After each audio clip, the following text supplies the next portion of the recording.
Good evening and salutations, my GH fans. Let's talk about Laura and Cyrus. I'm skipping the Laura and Spencer part because, to be honest, it didn't really go anywhere. And, even when Spencer was talking about, you know, why again that him and his father is estranged, and he talked about Esme, um, he doesn't really get into why they're estranged. He doesn't really talk about the cheating part, like the fact that Esme and Nicholas slept together. So it's really kind of a pointless scene. But with Cyrus, Cyrus is not there talking about Anna. And the one thing he says is that she does not need to come to Pentonville right now because Olivia Jerome is looking for her. She can't wait to sit there and settle the score. It's important because the fact that they dropped her name in there. I mean, we all know that if Anna goes to Pentonville, it's not going to be good in general, regardless if Olivia's there or not. So the fact that they dropped Olivia Jerome's name in there must mean something.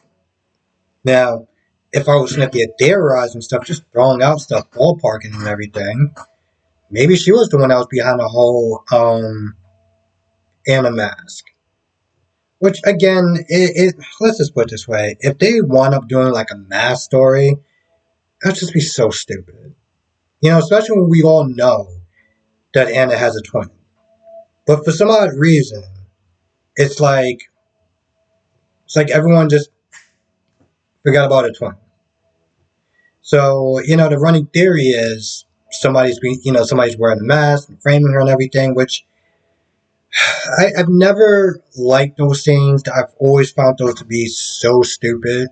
Oh, you got on a Sarah mask, you got on a this mask, and it's like, okay, cool. So we're just gonna sit there and act like a body type and everything like that. We're just gonna like, no, I know it's a soap opera, but come on, seriously.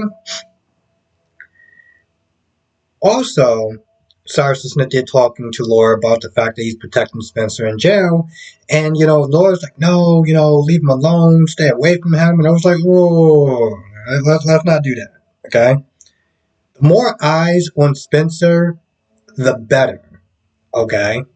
I know you don't like Cyrus right now, I get that, but right now, he is literally the best of a bad situation. So it's not like you can do anything any better. What are you gonna do? You gonna give him an early party? You can be like, no, you can just leave. That's one of the questions that she was asking Spencer as far as like, are you okay? I was like, bro, he's in prison. You don't look well. Yes, he's in prison. Like what do you expect him to look like?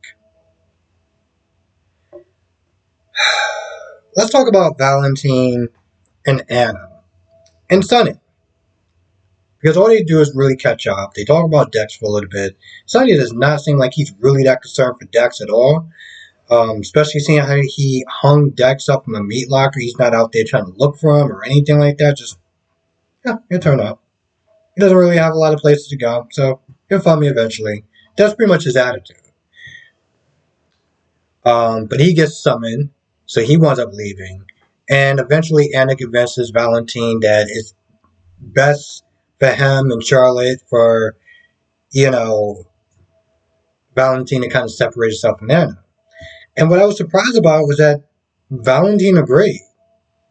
And it's kind of sucks, It would have been really interesting watching them both go on the road, um, both going undercover and stuff like that to really gather clues and try to, vindicate her. Two minds are better than one, and it would have been a really great little spy thing going on. But nope, he was like, all right, I'll just go back home. Even though I'm just like, you do realize that Laura and Kevin have her along with bodyguards. Like, what do you? It's almost like, well, what are you going to do when you get back there? You really going to think you're going to stand in Victor's way? If he wants Charlotte again, he's going to get Charlotte. Whatever.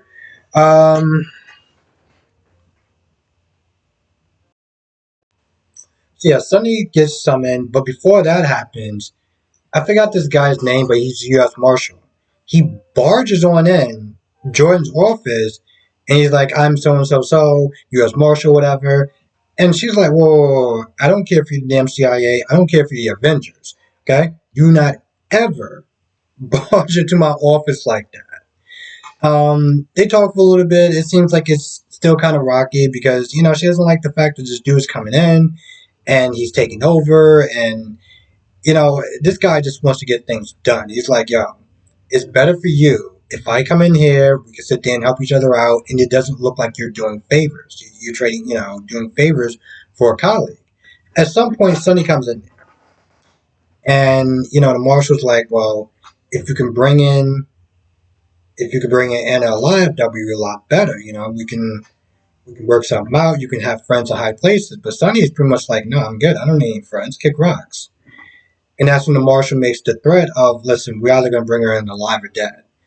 That's not what he says, but that's pretty much what he implies. She's like, "We're either going to bring her in the peaceful way or we're just going to take her out. Like, whatever comes first." And so he leaves. And Jordan and Sonny talk for a little bit. And of course, Sonny's kind of leading like, "Yo, listen, it's better for her to not be in Pentonville, for her to be out on the run and just kind of trying to, vindicate herself." And of course, Jordan's like, "Listen, I get it, but I can't turn the other way. I can't break the law for her. Like, I can't do it." The talk doesn't really go anywhere. So, but I want to talk about Trina and Cam. And particularly the way that they've been writing Trina lately. She just, the way they wrote her before, as much as I wasn't a huge fan of Cindy compared to the new Trina. But with that being said, this new Trina seems like she's so much more confused. You know, Trina and Cam are talking about Spencer. And, bottom line, Cam is not there asking, like, "Why didn't you come and see Spencer in jail? Like, why haven't you come and visit, Spencer yet?" And, she was like, "Well, I was not there trying to see him, but, I missed the van or whatever before it's too late." And, Cam's like, where he's at. Like, what's going on? And of course, she's like, "Well, I can't be his friend, this, that, and the third." And she's talking about she's dating a new man and, it's just kind of better. And he's like, "I get it, but, you know, we're looking at this as the audience. And we're like, she keeps flip flopping back and forth between these two people. And it's like, boo, make up your mind. What are you doing?" She says she doesn't want to be friends with him, but she tries to go and see him before he goes off to Penville. And once he goes up to Penville, she doesn't even sit there and see him or anything like that. This guy literally risked his freedom just to try to help her out, and she couldn't even be bothered to see him in jail. Meanwhile, she's sitting there lying to the other guy, and towards the end, she goes and see him. She goes and sees Spencer. I'm like, what are you doing? Like, why are they writing her so confused? I don't get that. Now because I did this before, I probably might have talked about the Dex and Josh scene, but I don't think I did. So we're gonna talk about that real quick. Apparently Dex passed out, and Josh was able to get her back. Get him back into the to the dorms. Now Dex is like, "Listen, I can't have you involved. This, that, and the third." I'm like, "Dex, we're past that, okay? We're past trying to not involve Josh. That ship has sailed." You talk about Sonny for a little bit, and it doesn't really go anywhere. Josh is still saying the same thing. You're like, "I don't understand why you're working for this guy. He, locked you up in the freezer. You're getting shot left and right, and yet you're still loyal to this guy." She's like, "Yo, listen, I know you want to contact him. But you're not doing it from my phone. You can email him." And she goes to get some food for him. She runs into Adam. And I'm going to be honest, this was a complete and utter waste of a scene. Went absolutely nowhere, didn't really, meant nothing to the story. The only thing it showed was nepotism. Don't get me wrong, I'm not saying that this guy is doing a bad job, but it was just completely unnecessary. Now, to make sure that Trina doesn't, pop up in there, Josh calls and tells her that, there's bed bugs and stuff like that, so you can't come back to the dorms yet. But she rushes the conversation when Trina's like, well, do you want to talk to Cam or whatever?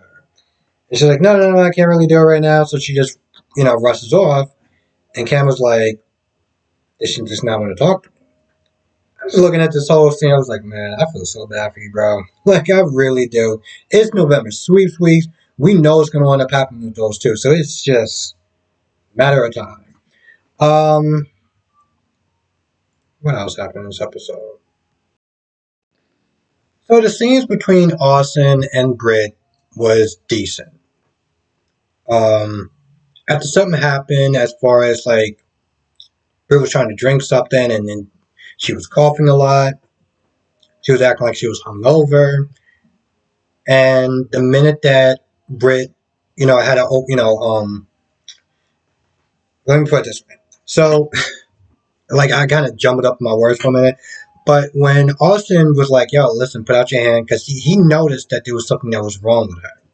And eventually she did tell him that, she did have Huntington's disease. Huntington's disease. I think that's how you pronounce it. So she tells him.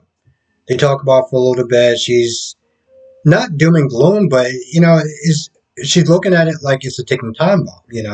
At any minute, this thing could just, it can happen. It could be the worst day of her life. And she's already starting to have some symptoms. She's talking about Jason for a little bit. And, Austin is pretty much just like, let your family know, let your family in, and just really does his best to cheer her up. And he does manage to cheer her up. Other than that, nothing else really becomes of the scene. It's a decent scene. Let me see if I think that's all. Oh, and before I go, so at some point, this obnoxious little girl is banging on Josh's door. And I'm just like, what are you doing? Yo, somebody banging on my door and I'm trying to sleep? Because I don't even know what it was about, but she just kept banging on the door. And when Dex, like, woke up, he looked like he was paranoid. Like, maybe he was having a fever from, the gunshot or whatever. But she's, like, banging on the door. And I'm just like, bro, what are you doing? I said how obnoxious that was. I was like, bro, do you not actually have any home training, any manners? Like, what are you doing? I feel like that's pretty much about it. This episode was, well, skippable, to be honest. If you didn't watch it, you're not really missing much of anything. Nothing of importance really happened, except for the fact that they name drop Olivia Jerome. And I felt like that was important because her name may come down, at some point, like, I don't know. I'm sitting there thinking, like, maybe she got out of jail, she put on a mask, and, she does have a score to settle with Anna. They have history, so it's possible. But if that's the case, it would just be a shame. Because at that point, they just really felt like everyone in that universe forgot that Anna has a twin. They just, Alex who? That's pretty much how I feel like everyone's acting in that show. But again, like I said, that's pretty much about it. This episode is skippable, to be honest. It's November Sweeps Week, and they really need to start cooking it up a little bit. This episode is forgettable. Anyway, with that being said, I'm gonna go. I want to thank you for watching. Be safe, and yeah, I'll see you in the next video.